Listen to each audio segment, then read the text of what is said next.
Good afternoon, everyone. Looking forward to having a chat with you again today. Just thought I'd pop in and have a live discussion with you. We can have a bit of a frequently asked questions. I might just turn this light down a bit. Let me see if I can. It's a bit better, I think, even though how good looking I am. I wanted to just have a bit of a frequently asked questions. So fire some questions away in the live chat box, but I also want to go with over a little article which I just saw on Petapixel, which I thought we could have a discussion about. Notice that mic's showing. Yeah, because I just saw it on Petapixel and I thought, it's an interesting scenario. Someone actually going back from Sony to Canon. I thought, wow. Not sure whether this guy's been paid to do it or what his thinking is, but I thought I'd go through that with you as well, because I thought it's a really interesting thing. Altric's here. G'day, Altric. Sniper is here too. Sniper V. Ben's here. G'day, Ben. How you going? And Oreo's here as well. Yeah, I just saw this article that I just read when I was having my morning coffee, and I thought, gee, I wanted to have a discussion with you guys about it because I was interested to see what you actually thought of this article. I'm going to switch over so that you can see what the article is. Let me pull this up. So it's this person. Has it got his name? It might be down the bottom. Let me just scroll down and just see. Armando Ferraria or something is a filmmaker and editor who makes popular YouTube videos about filmmaking, tech, etc. I mean, it's obviously his choice about what he's done here, so I don't want to bag him for his choice, but it was just interesting some of the things that he said, why he changed, and I thought I'd have a chat with you about that as well, because it's certainly not something that I'd be doing, especially moving away from Sony and buying a Canon 5D Mark IV. For video. Most of his arguments, I think he was talking about the autofocus, and I really have to challenge that now. I really don't think that autofocus is any longer an issue with, well, any of the latest released Sony cameras. I know for certain with the A6300, the A6500, my A7R II is amazing, the A9 is outstanding, and the A7R III, from what I've seen, I looked at one in the shop the other day, is also outstanding as well.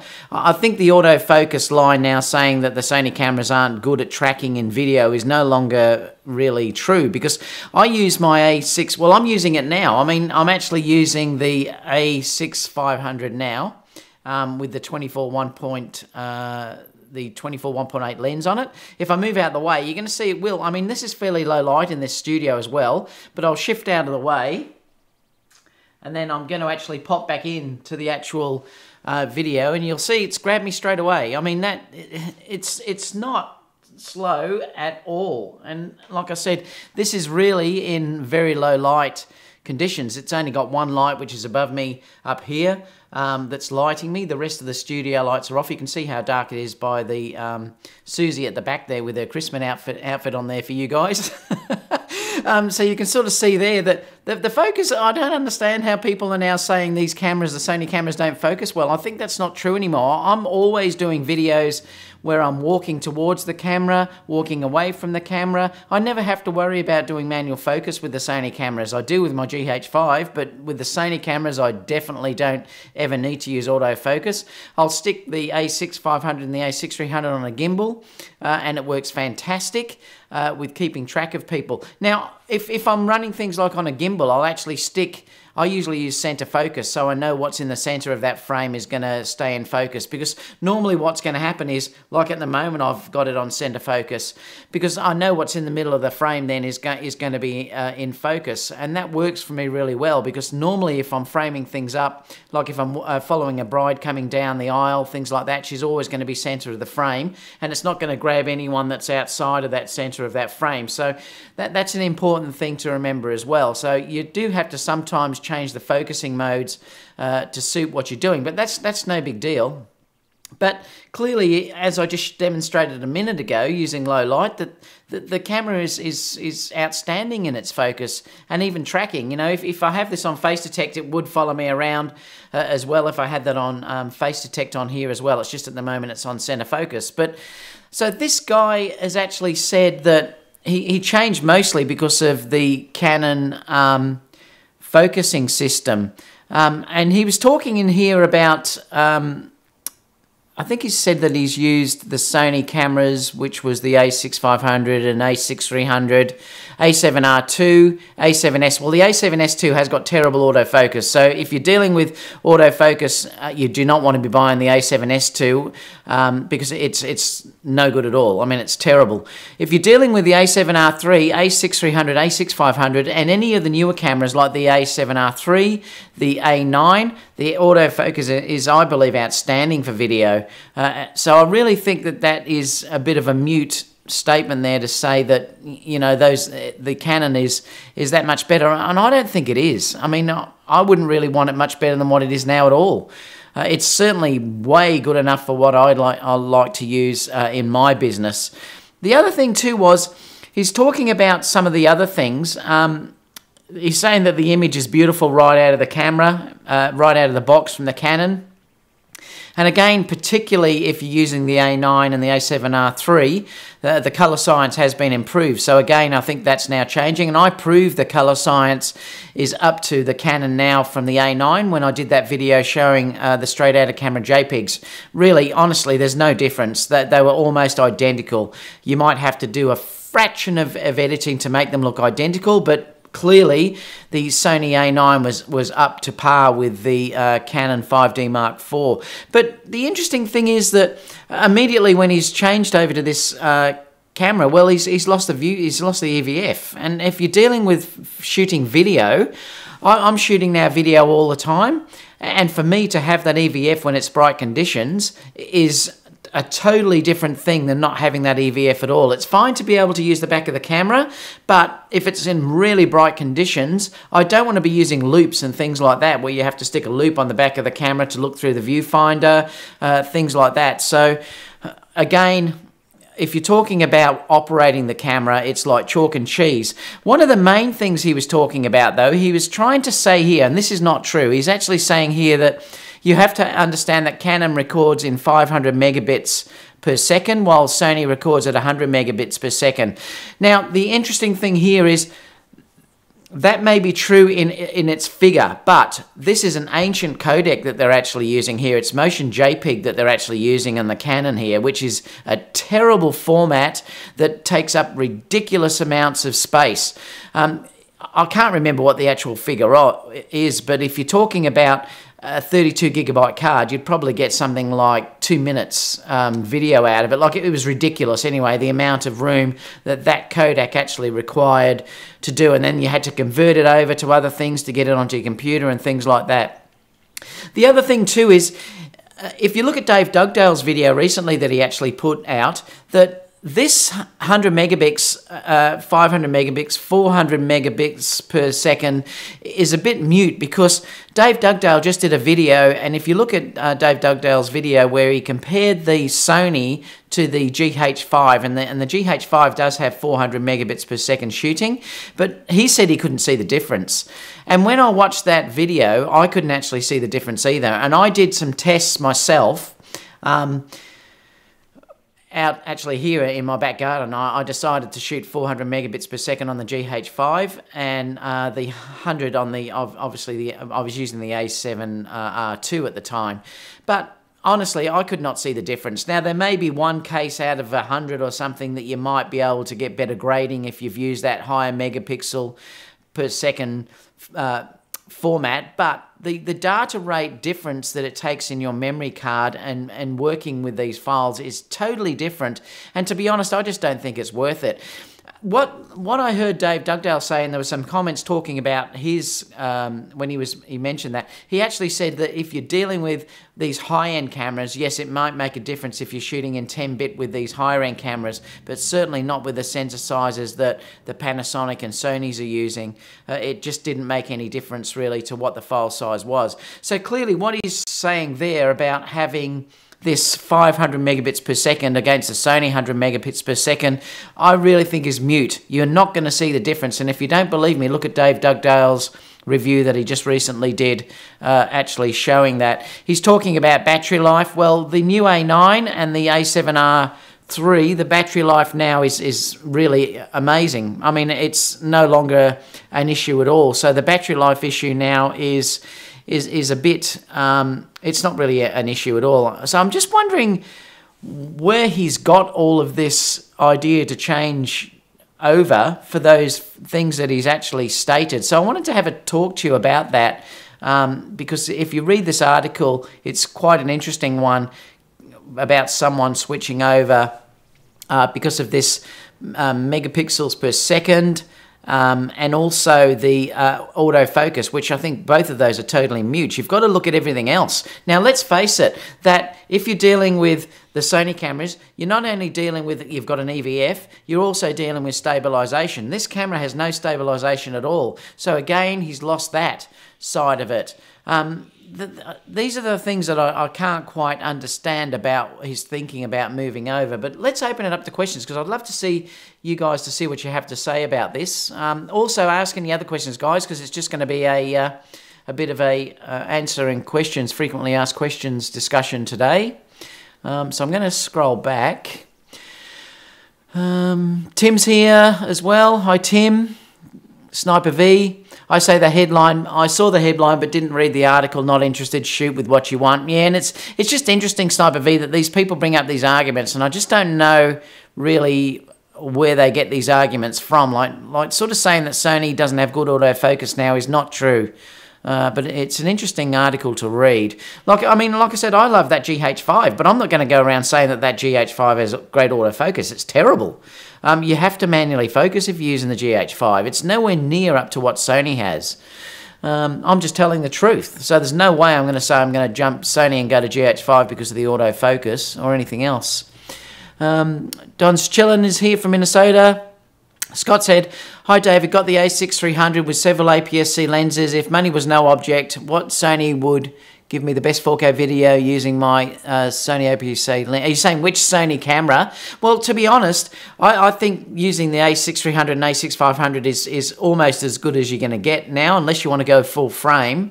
I still believe the best video camera that Sony have, if you're talking about not their video cameras, but your normal digital SLRs, is the A9, because it still downsamples from that 6K file down to give you your 4K. So it's still the best video camera that's available.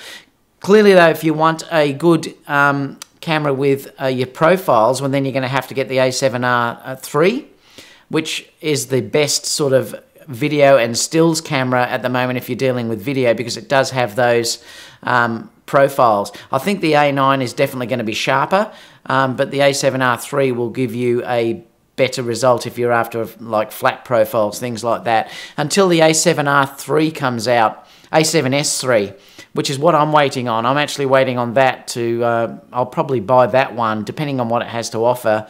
I'm just hoping that camera will give us 4K 60p, which it has to. I'm sure that's what it will give us. So it's going to be interesting to see what comes out. If the rumours are true about the GH5S that's going to be announced in another week or so, that may push Sony's announcement of the A7S III forward, which is what I'm hoping, Scott, will happen. But definitely, if money's not an object, I'd probably get the A7R III if you're after a video camera at the moment. David's here. Hello, David.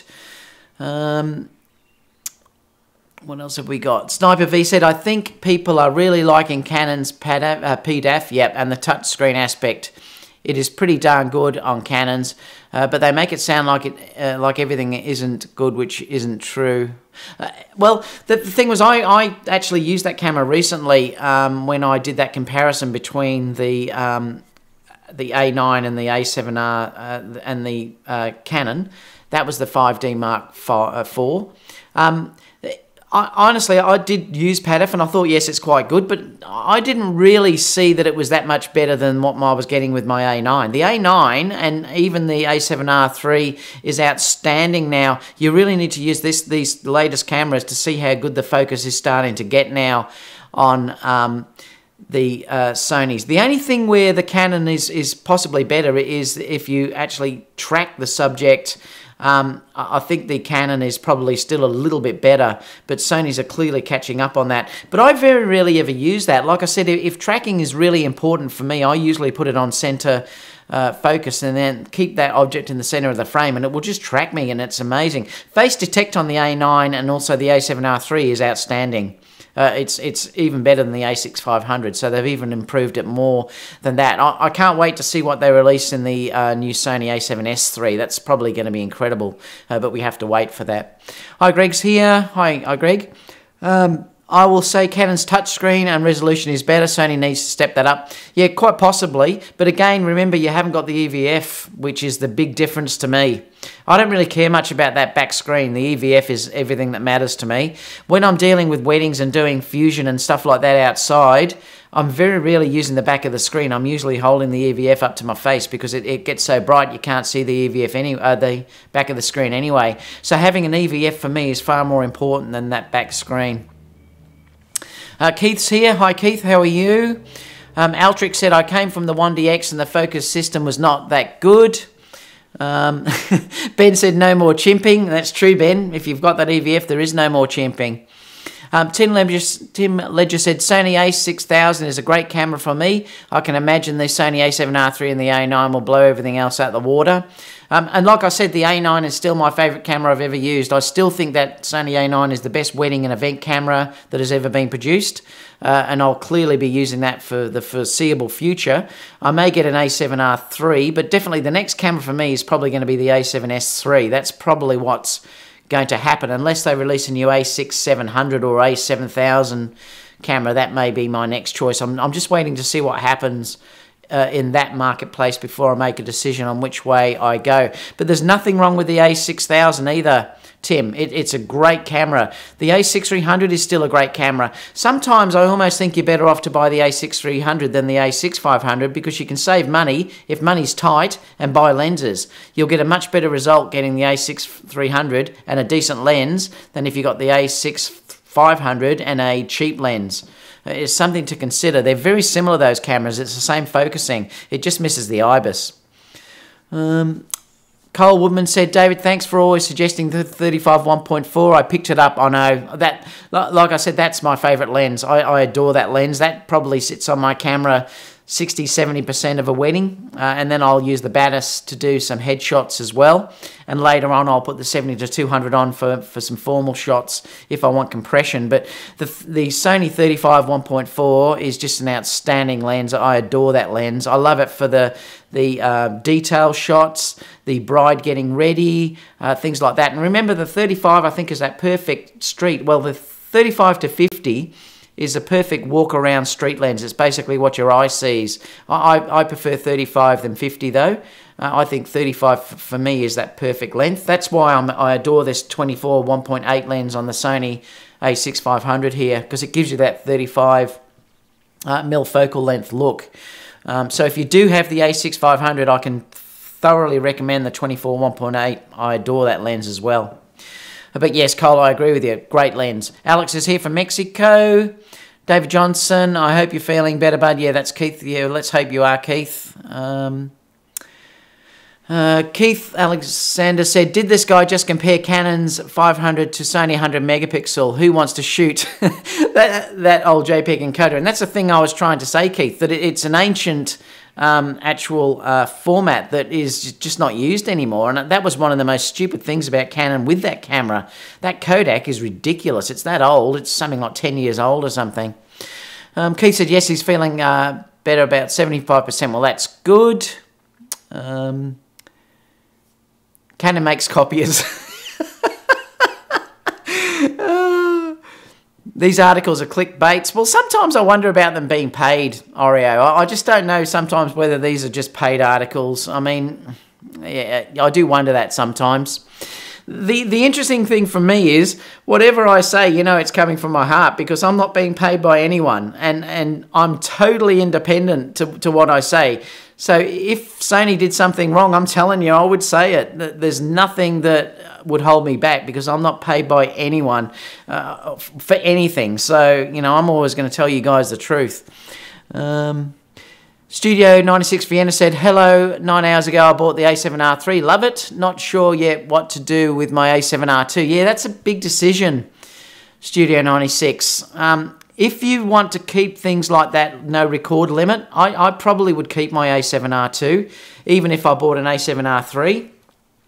Because there may be instances, like for instance, if you're shooting a wedding and you've got to keep that, the ceremony goes for an hour, or if you're shooting an event that goes for an hour, that's going to stop. So it's an issue if you're using the newer cameras. So that really does make a big difference for me in the fact that I can use that camera without it shutting off. Even the A6500 I'm using now has it on, so I don't have to worry about after 29.9 whatever it is minutes, it's going to turn itself off. So that hack is really important for me. So I'll probably keep all the older cameras for that reason alone, just for the Play Memories hack that's there. Also, you might find that the A7R II would be a great travel camera just to take with you because it has got the apps in it and you don't have to worry about for time lapses, carrying around intervalometers and things like that. The Smooth Reflections app I use a lot, and that's really quite a good app. So they're things that may be good to keep the older camera for a little while yet, and hoping that they put Play Memories apps back on the new ones, but I don't think that's going to happen. But I'll be keeping mine, I think. I don't think I'll be selling them. What else have we got? Jim said, "Hey David."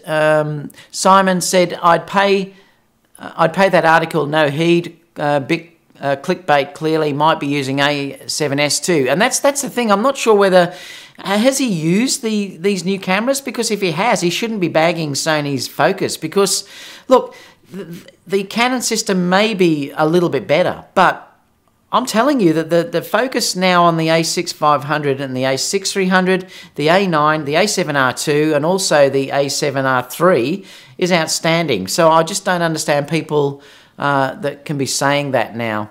Jim's given Susie a hug in the background over there. Nice Christmas hat on. Come on Lightroom and update the compatibility for the A7R II. Yeah, they're taking their time for that update, aren't they? I'm surprised that hasn't come out already. Usually they're fairly quick with updating those updates for new cameras. It's a bit disappointing, actually. I don't know why. Perhaps Christmas has got something to do with it. I'm not sure. Altric said, Sony focus system is what sold me on the system. I like to shoot in thirds, and shooting with Canon wide open with the placement of the focus points, I had lots of soft images and weddings. See, the other thing too is that the focus area of the Canon cameras, and even Nikon, is very small. I mean, the D850 is bigger, but it's incredibly small. If you look at that compared to what, say, an A9 will give you, for instance, which is almost 98% coverage, the A7R II is incredible coverage as well. The A6500 and A6300 is coverage right across almost that whole screen. That is a big difference. That makes a massive difference for me. Like when I said I did that dance shoot recently and I could get the dancer coming in, not in focus, I just held the focus down on continuous. The second she came into the frame, it locked onto her. The second she hit the frame. So that's a big difference if you're dealing with tracking of subjects and getting subjects in focus. Having that massive focal area that covers a massive area is a big advantage. What else have we got? Chad said there is a workaround for the A7R III files. I have 3 shoots waiting to be processed. Yeah, the workarounds, though, would slow you down. I'd just hold them for the moment, put them on a hard drive and just let them sit there until Lightroom's updated. It's got to come out shortly. It has to be any time now, surely. There goes Spider. Once you convert to EVF, there's no going back, and that's the thing. I agree with you totally. That was the big difference for me when I used that Canon 5D Mark IV. I hated losing the EVF. I just hated it. I said to the people that were with me on that shoot, oh my God, I can't stand it. Not only did I not like the weight of lugging that bigger camera around as well, but I just hated the fact that I had to chimp once again compared to, using the EVF, and to see what the exposure was inside the camera straight away. Yeah, I'd hate to lose it as well. I just would not want to go back. Roberto said, buy the one you can afford. Good point. But the Canon is not any cheaper, Roberto. I mean, it's basically the same as what you're paying for the Sonys. There goes the Spider. Is the 35 1.4 full frame? Yes, it's the Sony full frame. I've got 2. Well, I've actually got 3 if you count there's 24. I've got 2 full frame 35s. I've got the 35 1.4 Sony. I've also got the 35 2.8. I love the 2.8 for like a walk around street lens. If I'm doing street photography, I love that 2.8. It's tiny, it's a great travel lens, and it's incredibly sharp. But if I want that full depth of field, and the defocus is so beautiful with the Sony lens, because remember it's declickable, you can just smoothly turn the focus without it clicking, which is really beautiful if you're shooting video as well as still. So the Sony lens, that's why I recommend the Sony lens over the other non-Sony lenses. It is dearer, probably $1,000 difference, but it's worth it for that declickable lens alone, feature alone in my book. But yes, it is full frame. The 24 1.8 is a full frame equivalent of 35 on the A6500, but that's also a Sony lens, and I love that lens as well. Jeff is here from Phoenix. We've got Keith said, where are the ladies? I want to get well. Oh, he wants to get a get well party. I hate being sick. Poor Keith. Canon is a dinosaur old technology, I know. They really do need to lift their game. Well, they keep saying they're going to do mirrorless, but I don't know. By the time they bring out a mirrorless, we'll have an A10 and an A7R9, whatever it'll be. They'll be so far behind even before then. Good show, Jared said. Thanks, Gerald. Oreo, Adobe is probably late with the R3 Lightroom update because they want to make better profiles for the R3. Could be Oreo, yeah. Capture One's basic profile for the R2 is much better than Lightroom's. Jim Penn said, I sent some ladies your way. Keith Bailey said, hi. Altric, use Capture One for your files. I don't like Capture One though. I have to be honest, I've tried it and I hated it. I just don't like it at all, Altric, so I'm sticking with Lightroom. Dave said, Michael's is open till 7 p.m. tonight. The A7R3 is waiting. I told you they gave me a call. If I wasn't, look, I have to be honest, if I was not really seriously thinking about getting an A7S3 when that comes out, I probably would buy that camera. But I really don't, because I've got an A7 II and the A9, I don't probably need another still camera, and that's the thing for me. I really don't need another camera to replace that one. I would prefer to get an A7S III and see what that gives me for video and stills, because you never know, that may push that up to around about the 20 megapixel size anyway, and you're probably going to get 4K 60p out of that. The funny thing is, even though I had an A7R II, I would often, if I was shooting, go to the A7 IIs just because I like that 24 megapixel file size. Now, that's a personal thing, guys.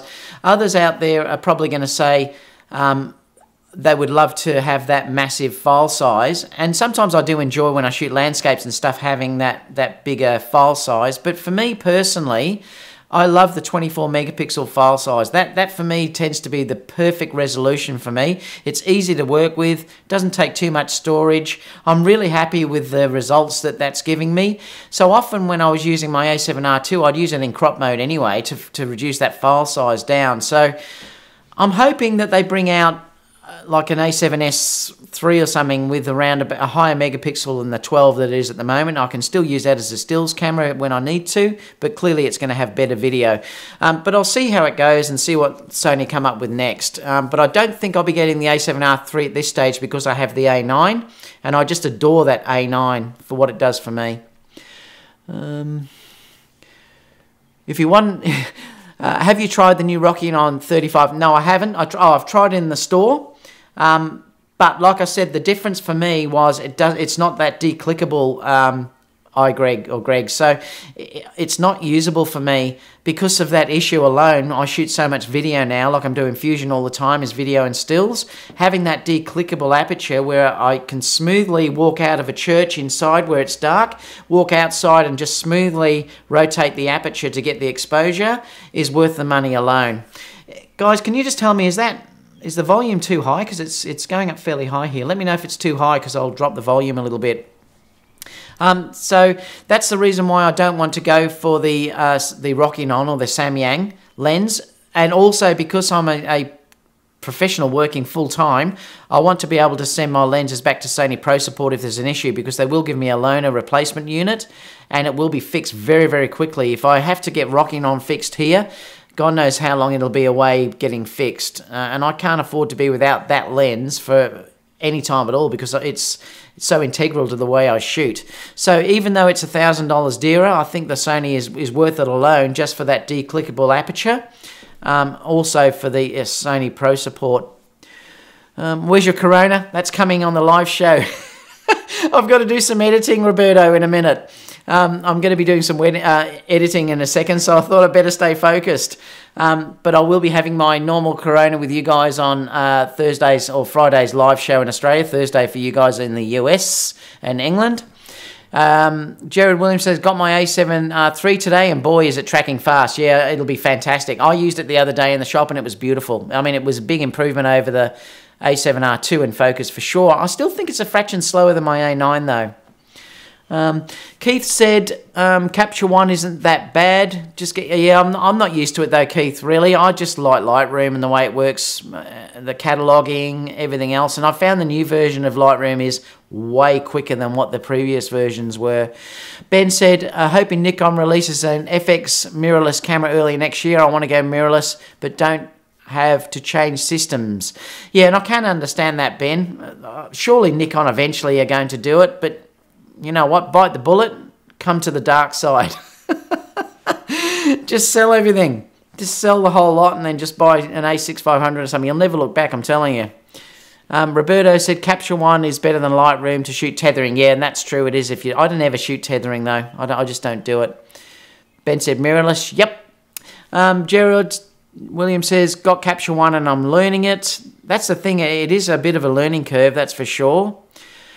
Jim Ped said, I'm not there myself. Oreo said, I agree about the 24 megapixel file size for weddings. Yeah, I just think I had a lot of people say to me, but you can shoot with the A7R II and you get the croppability. Yes, you do. And that can be a big advantage. But the interesting thing is, guys, I used to shoot with the D3S and that was 12 megapixels. And I was quite happy with the results that I was getting from that. I could do a 20 by 30 frame, print off that file size. You can still crop the 24 megapixel A9 or A7 II files quite a bit, and they still will print okay. Sometimes the megapixel race is just taken out of context and it's way more than what you need. Yes, you will get more detail. If you're shooting landscapes, you really probably should shoot with something like the A7R II or the A7R III because you will use details in that type of thing.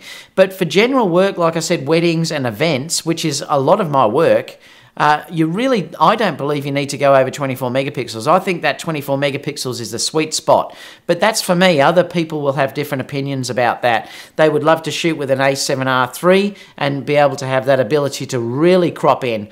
But I can't justify the file size. If I'm shooting, a couple of thousand of images and I'm shooting the A7R III, the file sizes end up being massive that I have to store, and that's why often with the A7R II I shoot in 35 crop mode, which gives me an 18 or 19 megapixel file size, because again I'm finding that is that sweet spot, but then you lose the full frame look of the image, so it becomes an issue.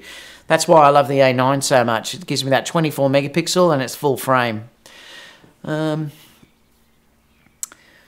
The other thing you have to consider too is if you're talking about video aspect, and this is what is really interesting about it, like I said, the A9 I still think has the best video, because if you shoot the A9, you actually, the perfect quality is in full frame.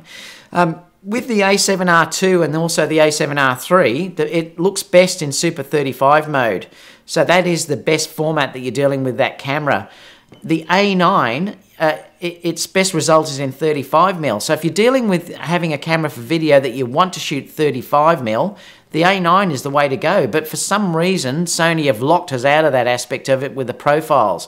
I just wish they'd give profiles on that camera, because that would be an incredible video camera if you were dealing with, if you could put profiles on that camera.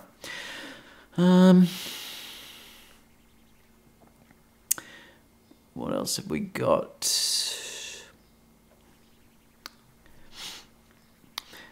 There goes the spider, said, Manny orders A6500 photos are truly his most beautiful for some reason. I love the A6500 and the A6300. I think they take great photos. It's only, you do lose a little bit of that full frame look. But to be honest, no client's going to notice a difference at all.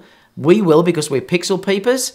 But again, I've shot some beautiful results Have a look at my video that shows New Zealand. Have a look at that, where I shot that with the A6-300 and the 18 to 105 millimeter lens. And and tell me you can't get beautiful landscape photos with a camera like the A6-300. I think that's got around about 70,000 views now or something. It's got a massive amount of views. That keeps having views, and people are always saying when they review that how lovely those photos were. So scroll back and have a look at that. So if you don't think you can shoot landscapes with 20 megapixel file sizes, check that video out because you'll be surprised. Gene Lewis said, I've been switching over to Capture One. I'm liking the session-based workflow a lot. There are a few tutorial videos on YouTube that are pretty great that helps you transition, yeah.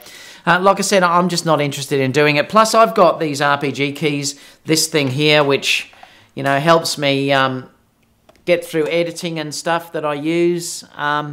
So, for me, I just like that support.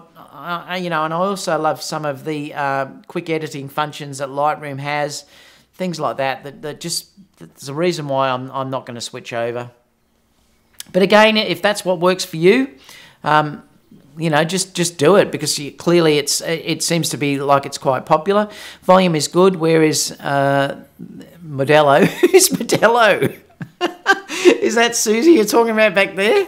Or is that the beer you're talking about? I'm only going to have beer on the live show, otherwise I won't be able to edit after I finish with you guys. Any news on the A9 picture profile? No, nothing. I don't think it's going to happen, because I think it would have happened by now. I'm a bit disappointed in Sony. Like I said, I'm always going to tell you guys the truth. There's probably no reason why they shouldn't put the picture profiles on that camera. But they definitely want to target that more as like this sports, wedding and event camera. But I don't know why they've put such good video in it if that's the case. The only thing it's lacking is the profile. If it had profile, it would be their best video camera that they've got. Ryan Phototech said A7R III, the STF100 and 7200 on the way. Woo, that'll be fantastic, Ryan. Mac and cheese for lunch and more for quite a long time to come. You've got to pay for that camera and those lenses. Is that the 2.8 lens did you get for that? Gerald said, yes, the Canon codec is terrible, and it is. There's no excuse for what Canon did with that. And all my pro shooter friends have left Canon for Sony for better video for that reason. That's why I was interested to show you that video, because I thought that was really a strange document to bring up. First time I've heard that happening, but oh well. What else we got? Oreo said 1,500 wedding photos of 42 megapixel to be edited is insanity, and that's the problem. That's the thing that I was finding. When I first got my A7R II, I did shoot it in its maximum resolution, and it would just be so slow to edit and things like that, and it was just taking up way too much file sizes for what I need. Sometimes what I will do now, though, is I'll shoot the formal parts of the ceremony, which may be only 100 or so images. I will shoot them full res on the A7R II. So that is, I do it sometimes like that as well. So I will go full frame mode. At least I'm only dealing with part of the wedding. But like I said, for most of my wedding images, that 24 megapixels I think is the perfect file size. Where's the Mexican beer? It's in the fridge. Like I said, I'm editing photos straight after this, so I need to be able to concentrate. Vincent said, where's the Mexican beer? I've just answered that. Would love my A9 for another 10 years, were it to have PP. What's PP? Oh, picture profiles, yeah. Hopefully they'll bring it out, Joy. I'm hoping they do. Streets of Vancouver said, are you much of a reader in general, David? Do you own many books about the history of photography? No, I'm not, but I'm more like, I don't own books for photography. I just read stuff basically online. Like I'm like a sponge for reading things like that, but I don't read many books about the history of photography. It does interest me sometimes, Streets of Vancouver, if I'm looking at it online, but yeah, I've never actually bought many books at all. Jess said, what about the Neo Rhodolite 2? Is it for you?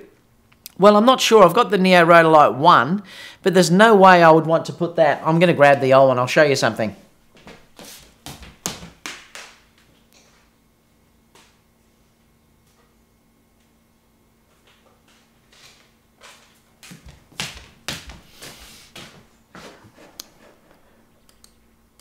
So I've got the version 1. All right, now this doesn't have batteries in at the moment. You can see it's, you know, no batteries. This thing is quite heavy, even as it is now. Now, if I put the 6 batteries in, I think it's 6 batteries. Yeah, if I was to put the 6 batteries in, this becomes really, really heavy. Now, to stick that onto your camera is not a good idea. I mean, there was an article I just saw recently, Susan, someone posted it, and she actually posted it where she had a normal flash that was on her, I think it was a Sony a7R II. And the interesting thing is, this is one area where Sony could definitely improve. The mounts, the flash mounts on the Sony cameras are not very strong at all. They will break very, very easily. If you Google it, you'll see it's happened a number of times. So it becomes an issue. That thing is way too heavy to stick as an on-camera flash. So for starters, if you're dealing with it on camera, it's definitely not the way to go, because that's probably definitely going to ruin your mount. If it gets knocked at all, you could say goodbye to your mount. Now, if you're dealing with off-camera flash, where it's working off-camera, and you're dealing with low-light scenarios, it's probably fairly good. And like I said, I use these all the time, and I use ice lights as well. I do tend to prefer ice lights over this, though, because I found the ice lights are a little bit softer, more like window light than what I'll get with this. And I've got a couple of these. But really, you can only use them in an area where it's sort of low light, or if it was a very overcast day, late in the evening, things like that. They're really good if you're dealing in that scenario. If you're trying to overpower light, they're no good. The other thing too is, if you're trying to do an environmental image, which is include a big area outside of what you're shooting, like if you wanted to have the bride and groom and also show the environment, none of these are any good, because they're not strong enough in their light output to get back far enough to light them up without you having to edit them out of the image. So they are good, but I would probably say to anyone, if you haven't got a normal flash type system that you can get, you'd be better off getting that first before you start to get continuous light, because continuous light still at this stage does not give you enough of a wide range to do things that the beginning photographer would want to do, like, for instance, overpower the sun, use it during daylight, use it where it's far enough back from the subject that you can get an environmental type portrait. So my suggestion is, if you're thinking about it and you haven't got decent flash units, get decent normal flash units first, speed lights. Then once you've got good, competent with your speed lights, you could then start to think about getting a Neo Rhodolite or an ice light, something like that can give you the continuous light as well. I use both, and I'll probably show this in my working of weddings when I start to go back to setting up your photography business, which I am going to get back to. But I do use both, but I'd say if you're just starting out, get a normal flashlight first, learn it well, get a couple of them, because you'll need one for instance, to give fill on the camera, and then one to have off camera, or you might want to run both off camera, but learn that first before you got something like a Neo Rhodolite. There goes Spider, said they need to release an A7S III before they give the A9 picture profiles. Yeah, you could be right, and that may be what they do. There goes the Spider. You might be totally right in that thinking, because it probably would take away some of the things, but it won't take away if the A7S III has that amazing low light, and also if it does 4K 60. That, for me, I'd buy it alone just for the 4K 60. So if that's what it has over the A9, there's still no reason not to put the picture profiles in. But the video, when I've shot video on the A9, I'm telling you, if you've got one, try it.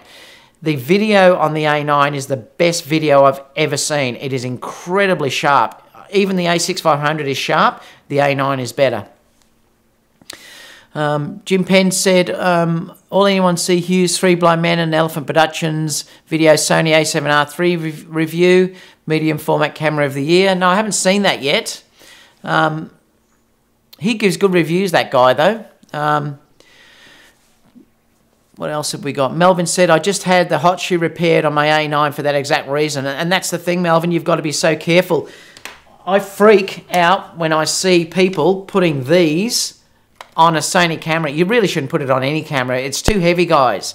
That's what I loved about the Profoto A1 unit particularly. That thing is so light. It's the lightest flash I've actually ever used.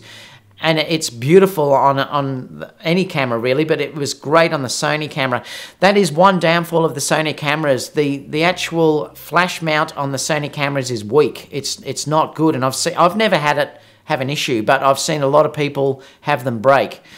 So you've got to be careful. So whatever you do, do not put something like that on a Sony camera. You'll destroy the mount. If you're doing it, you're crazy. It's just not worth it. Yeah, stay away from it. What else we got? Yeah, just as Melvin said, he's just had the shoe repaired on an A9 for that exact reason. Streets. If you do have the Roto Neo light or any of those lights, use them off camera, guys. Just put your adapter on the top of the camera and then use it off camera. Don't use it on the camera. But like I said, I'd be getting speed lights before you get these continuous lights. Much more flexible for overall usage. Streets of Vancouver said, agreed that the Sony Hot Shoe multi-interface shoe is fragile. I find that the pins are equally fragile and not really the fine quality Sony mics that slot into them. I don't know why. They really should update that, I think. The other thing I've found too is that, and it may be a tip for you guys, but I've actually found that sometimes some of the flashes that I run will not work off camera, and they come up with an error message. I can't remember what the error message is. Something like this is not supported, and that's because the actual pins tend to get a little bit dirty. Now, I've found if I use a cloth, they're like these things. Sometimes they look like a condom, but they're just wipes. And they're alcohol wipes, and I wipe the thing clear, and then they always work. So they tend to also get a bit of an issue too if they get a little bit dirty. Now, I should keep the cap on these, but I keep losing them. I've just ordered a stack of them off eBay because I keep taking them off and then losing them. I'm shocking for losing those caps. But they can tend to get dirty, and then they won't work with some off-camera flashes. And I've had a number of flashes that have that issue. So if you do ever see that, you've got to give it a wipe. So it becomes a bit of an issue, but it's definitely a thing that Sony should fix. So I think they really should fix that mount on their cameras, that the flash mount is not strong enough. And it is a bit of an issue. I wish I'd saved that image. I don't think I did. I'll just check on my phone just to see, because I may have saved it. Let me see if I've got it. I don't know if I did. If I have, I'd love to show you guys because it was really bad. I don't know if I did. I won't take long because it'll be a bit boring for you guys watching this, but I'll see if I can find it for you another time and show you, because it was really shocking. And it just completely broke off. Oreo said there's a test on YouTube that shows the Godox Speedlight crushing the Neo 2's flash for power. And that's the thing. Look, Oreo, the Neo 2's are fine for what they're used for. Like I said, they're fine if you're dealing with low light scenarios and you're nice and close to your subject. It's very overcast and you want to give a little bit of fill. They're fine for that, and there's nothing wrong with it. Like I said, I love my Neo 1s, and I'll use them often for that, and especially the ice lights. Like I said, for me personally, I will use the ice lights over the Neo 2s, the Neos, I mean. I just find the ice light is gorgeous together, plus I can put two together and they'll look stunning to light up a whole body. And I've found that it's the closest thing I've used to window light. But again, even the ice lights you have to use in very dim conditions. They're no good in anything bright, and you have to get very close to your subject. The other thing too that's a problem is with any of these continuous lights, it blinds the talent. So that can become an issue, and their pupils go really small because the lights are on. Now, admittedly, if you're using the Neo 2s as a flash, that is mute because you're dealing it just like a conventional flash. But it's still got nowhere near the power that you will have from running a full high-end flash system. So for me, usually, I always want to be backed away from the subject because I do like to have that environmental look. And that for me is the perfect look for what I like to have. And the only way I could get that is to use a flash, and it's got to be away from the subject. If I was using continuous lights or something like the Neo 2s, they would have to be too close to the subject. Fine if you're doing head and shoulders, but anything more than that, and it becomes an issue. You just have to think there's a place for everything, and they also are a good thing to have in your kit. But I definitely wouldn't be getting something like a Neo 2 before you got traditional flashes, speed lights. I'd be getting speed lights first, and then getting something like Neos later on. When are you going to do a collab with Jason Lanier? He'd have to come out here. Vincent, he'd have to come out here. I'm actually a moderator on Jason's site, so I am actually a moderator on his Jason Lanier's site, so I know Jason very well. Melvin said, Jim Penn, not too bad. Sony Pro support in New York City is awesome. I love the Sony support here. It's been fantastic for me. Hi, Peter. How are you? Keith said, Jason Lanier was down under and asked Hanasaba what he did last summer. Oh, yeah, I'm not sure what that means, Keith. What else have we got? Do you have Instagram? Yes, it's I'll put it in the thing here. It's I think it's D Osler. Let me just check. I'll grab the actual link for you. I'll post it in there. Instagram. That's if you can put links in. I'll have a look and see. Let me just see. There you go. I've put my Instagram on there now for you. Follow me on there, guys. Please also don't forget to go onto my Facebook page. I'm going to stick that link on for you because that's growing and we put some great things on there. Let me just go to Facebook. I'm going to put this link on for you all because join it because it's a great place to get some information and to contact me, and I always answer and put extra things on there over what I normally put on. Let me just put this link in for you guys. So it's Facebook, and I'll just put that in. So join that group because that's just for you guys. I've actually stuck that Facebook group in just for you guys to give you some extra features, and I often show behind the scenes, and I'll give a before and after shot, things like that. I'm going to start putting more video stuff up there and everything, and it's a great place, guys, that you can communicate with us all, and it sort of extends from what I've got on here. I usually put when I'm going on live and stuff like that. No Corona today, Peter. I've got to edit straight after this, so I've got to stay sober. Jess said, have now shot a little with my Sony 24-105 and it's a lens you should... Yeah, I wouldn't mind to try that actual lens, Jess. That really interests me for travel. I think that could be a fantastic lens for travel particularly. Like I love my 18-105 on the A6 500. So that again would be a fantastic lens as well. Again, it's only f4, so you'd still need to take at least one fast prime with you. Like the 35 f2 would be a good travel lens to take with that. But I've heard nothing but good reports about that, Jess. So yeah, I'm a bit envious that you actually have that. Peter said the 24-105 versus 24-70 GM. You know what? I think I'd buy the 24-105 over the 24-70, but that's just me. I think I'd prefer that focal length over the 24-70, but I'm not really interested in the 2.8 versions of these lenses due to weight particularly. And I've found honestly now, with the ISO that you can push these cameras to today, the f4 version is more than enough for most of the things that I do. And usually if I'm shooting in low light scenarios, I'm just going to be using primes anyway. So for me, that's probably not an issue. I probably would get the 24-105 before I'd get the 24-70, but that's just me. Peter, so you know, you may think totally different. The 24-70 GM is meant to be a really good lens. I've heard a lot of people say that's actually even better than the 70-200 GM. But I would love that focal length of the 24-105. Great long focal length that you can use as an all-in-one travel lens. Like I said, most of my lenses, guys, that I'm using at the moment is primes. I'm using the 35 1.4 and the 85 Batis. You could easily replace the 85 Batis with the Sony 85 1.8. I don't really think you need the... Look, if you've got it, you can afford it. Fantastic, because the 85 GM is beautiful, but it's very heavy.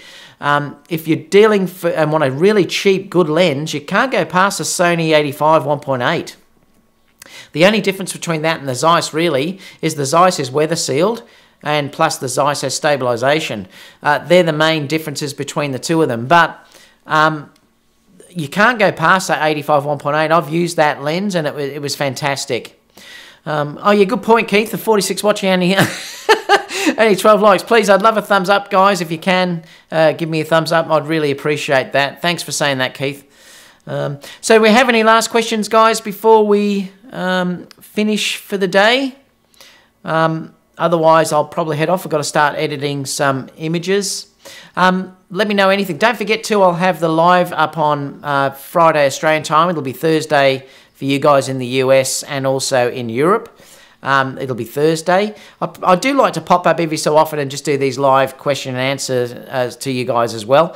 I do want to try, though, and also do a couple of live shows earlier for the people in the UK and Europe, because a few of them have asked me and they're always missing the show. So I might pop on early in the morning or late in the evening and just do a frequently asked questions for you guys too, so you can answer some of these questions. But also, if you haven't got obviously on the live chat, leave those questions down below, and I always answer questions. I always do personally. So, you know, make sure you do ask questions if you need to answer anything. But please also join those groups too. Join the Facebook one particularly, because that's a fantastic place that you can ask me questions, and I always see those come up straight away, and we've got a number of people involved in answering it for all you guys too. So it's a great place to learn. What is the size of the full A7R II image? I can check for you. Let me just open up Lightroom and I'll tell you. Do you mean uncompressed file size? I'll open it and see for you.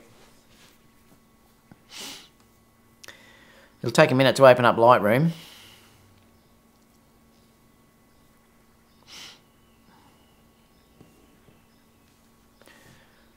Library...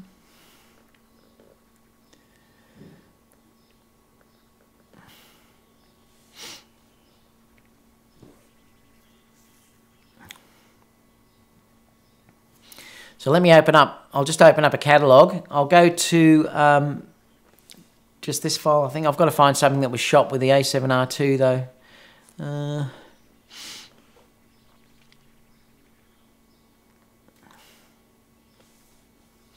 So let me find a image.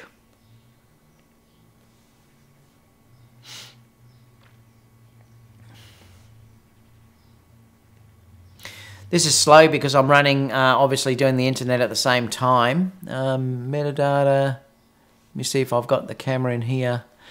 A7R II.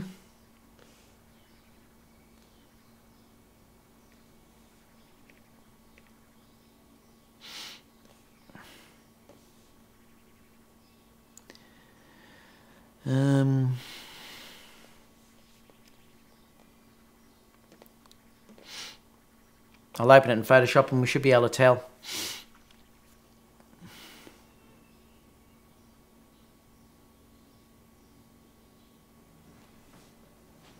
Actually, this is the PSD. This is the edited file. I'll have to open up another one for you guys.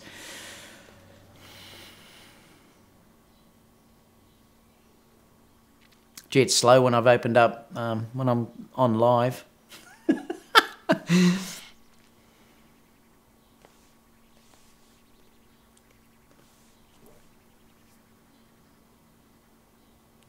It's opening. Now let me open up one that's a raw version.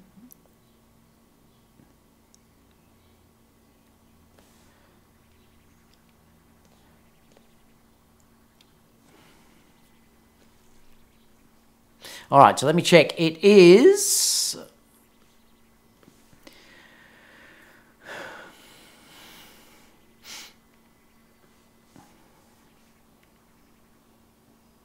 I don't think it's going to open.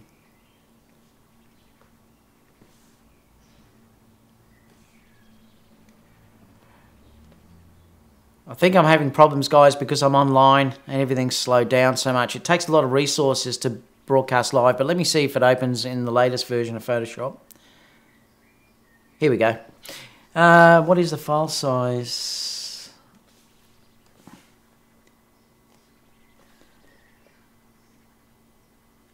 It is 102 megabytes. So that's the file size in its raw state, is 102 megabytes. So that's what you're dealing with roughly if you're editing the A7R II file size. I don't save it. So it's quite big, yeah, they're quite large. Quite large. Compressed is 42, yeah. But remember, as soon as you open it up, you're dealing with 100 odd megabytes. So they're really big file sizes. Sorry it took so long. It was just slow because I'm broadcasting live.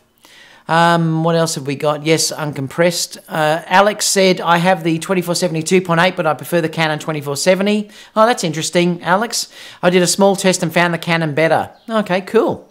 I haven't used it, so I wouldn't know. But that's an interesting test that you've used both. That's great. The Canon lenses are really good. That's one of the advantages now that you can use them on the A7R II, and they work particularly well with the A7R III and the A9.